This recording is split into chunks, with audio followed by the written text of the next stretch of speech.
In the years after the fall of Saigon, Australia welcomed tens of thousands of Vietnamese refugees. Some came by boat and others flew. All were faced with the challenge of making a new life. Young Lee has called Australia home for 31 years. Like so many Vietnamese refugees, he arrived with virtually nothing. Today, he owns a beauty school and a chain of nail bars. Mr. Lee was 15 years old when Saigon fell. He was living in the South Vietnamese city of Nha Trang, but 3 of his siblings were at university in Saigon. For a month, the family held grave fears for their safety. Terrible, bit gory, very bit gory, because we can't contact them. Mr. Lee's brother and 2 sisters made it home safely, but not before their father, an officer in the Southern Army, was seized. After 2 weeks, the community from the north, they come in and they took my father away.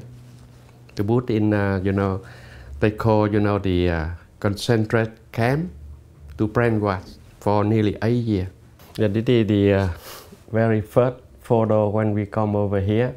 In 1982, Mr. Lee fled to the Philippines with his young family. 2 years later, they flew to Melbourne to start a new life. Growing up, I didn't really understand the struggle like they did, so it was good to learn. Before the fall of Saigon, around 700 people born in Vietnam lived in Australia.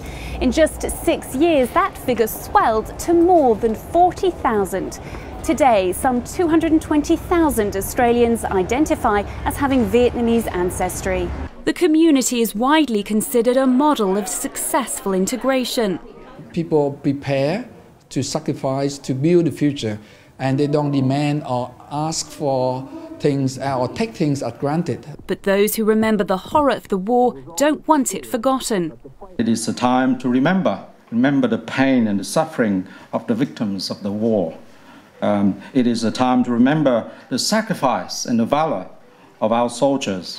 40 years on, the 521 Australian soldiers who died in Vietnam are not forgotten. Philippa Carisbrook, SBS World News.